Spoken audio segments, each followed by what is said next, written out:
விக்ரம் வந்து தன்வியை பார்த்து மனசு கஷ்டப்படுறாரு. உடனே தன்வியை வந்து ஸ்கூலுக்கு அழைச்சிட்டு போகிற மாதிரி வந்து நேராக வந்து வேதா கிட்ட அழைச்சிட்டு போகிறாரு. வேதா வந்து தன்வியை பார்த்துட்டு அப்படியே வந்து முதல்ல பேசாமல் வந்து அவாய்ட் பண்ணுறாங்க. ஏம்மா என்கிட்ட பேச மாட்டீங்களா அப்படின்னு சொல்லிட்டு குழந்தை கேட்குறா. உடனே வந்து திருப்பிக்கிறாங்க முகத்தை. ஏம்மா என்கிட்ட பேச மாட்டேங்கிறீங்க, நான் வந்து ஃபஸ்ட் ப்ரைஸ் வாங்கினேன் உங்களுக்கு தெரியும்லம்மா, இங்கே பாருங்கம்மா நான் என்ன வரைஞ்சிருக்கேன்னு சொல்லிட்டு அப்படின்னோடனே வேதா வந்து பார்க்குறாங்க. பார்த்தா வேதாவோட முழு உருவத்தை தன்வி வந்து வரைஞ்சிருக்காங்க. அதுக்கு தான் அவங்களுக்கு ஃபஸ்ட் ப்ரைஸ் கிடச்சிருக்கு. நீங்கள் தானம்மா சொன்னீங்க மனசில் யார் இருக்காங்களோ அவங்கள வந்து வரைஞ்சி பார்க்கணும்னு சொல்லிட்டு, என் மனசில் நீங்கள் தினமாக இருக்கீங்க அப்படின்னு சொல்லிட்டு காட்டுறாங்க. அதை பார்த்துட்டு தாங்கவே முடியல நம்ம வேதாக்கு. அப்படியே தன்வியை கட்டி பிடிச்சி அழறாங்க. தன்வி என்னை மன்னிச்சிட்றா அப்படின்னு சொல்லிட்டு அழறாங்க. உடனே வந்து 2 பேருமே வந்து அப்படியே கட்டி பிடிச்சி அழுதுட்டுருக்காங்க. இது எல்லாத்தையும் பார்க்குற விக்ரம் வந்து மனசு கஷ்டப்படுறாரு. இதை இப்படியே விடக்கூடாது, தன்விக்காகவாது வேதாவை சீக்கிரமாக வீட்டுக்கு கூட்டின்னு வரணும் அப்படின்னு சொல்லிட்டு யோசனை பண்ணுறாரு. இங்கே ஆஃபீஸ்க்கு வராரு. அவங்க ஃப்ரெண்டு கிட்ட சொல்கிறாரு, ஒரு விஷயம் உங்ககிட்ட சொல்லணும்டா அப்படின்னோடனே, என்னடா அப்படின்னோடனே, எனக்கு ஒன்றுமே புரியலடா, ஒரே குழப்பமாக இருக்குது, எங்கள் மாமா மேலே தப்பா வேதா மேலே தப்பானே தெரில, ஆனால் வேதா மேலே எந்த தப்பும் இல்லைன்னு என் மனசுக்கு தோணுதுடா.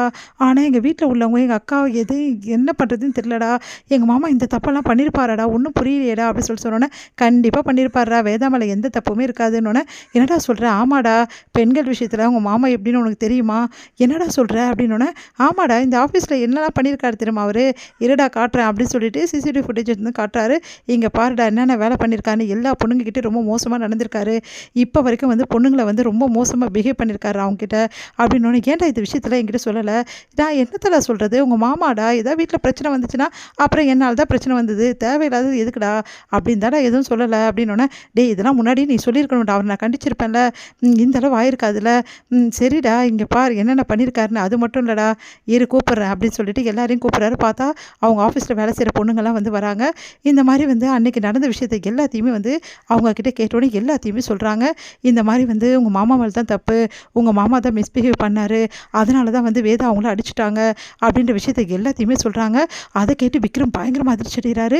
என்ன இது இப்படி இருக்குது அப்படின்னு சொல்லிட்டு, எங்கள் மாமா இவ்வளோ மோசமாக நடந்திருக்காரா, அதனால தான் வேதா அடிச்சிருக்காளா, இந்த விஷயம் தெரியாமல் வீட்டில் அவ்வளோ பிரச்சனை பண்ணுறாங்க, எங்கள் மாமா வந்து ரொம்ப நல்லவரமாக நடிக்கிறாரு அப்படின்னு சொல்லிட்டு செம்மையாக டென்ஷன் ஆகிறாரு விக்ரம். உடனே வந்து சரி ஓகே சரி, பாதிக்கப்பட்ட பொண்ணு யார் அப்படின்னோடனே, அந்த பொண்ணு வேலைக்கே வரல சார், என்னாச்சு சார் தெரில சார் அப்படின்னோடனே, சரி அவள் அட்ரஸ் வாங்க நம்ம போகலாம் அப்படின்னு சொல்லிட்டு விக்ரமும் அவங்க ஃப்ரெண்டும் போகிறாங்க. பார்த்தா வந்து அந்த பொண்ணுக்கிட்ட கேட்குறாங்க என்ன நடந்துச்சுன்னு சொல்லிட்டு. அவங்க முதல்ல சொல்ல மறுக்கிறாங்க. அதுக்கப்புறம் நடந்த விஷயத்தெல்லாம் சொல்லி அழறாங்க. இதான் மேடம், இல்லைனா இன்றைக்கி நான் வந்து இல்லை சார், அன்றைக்கி அவங்க காப்பாற்றினாங்க என்ன, ஆனால் நான் வந்து அவங்களுக்காக இந்த விஷயத்தை எல்லாத்தையுமே வந்து சொல்லிட்டேன், எனக்கு என்ன ஆனாலும் பரவாயில்ல, ஏன் அப்படி சொல்கிறீங்க அப்படின்னோடனே, ஆமாம் சார் இந்த விஷயத்தை நான் யாருக்கிட்டே வந்து சொல்லனா அதுக்கப்புறம் வந்து நான் இருக்க மாட்டேன், என் குடும்பமும் இருக்காது அப்படின்னு சொல்லிட்டு உங்கள் மாமா வந்து மிரட்டியிருக்காரு சார் அப்படி சொன்னோன்னே அதிர்ச்சி அடைகிறார் விக்ரம்.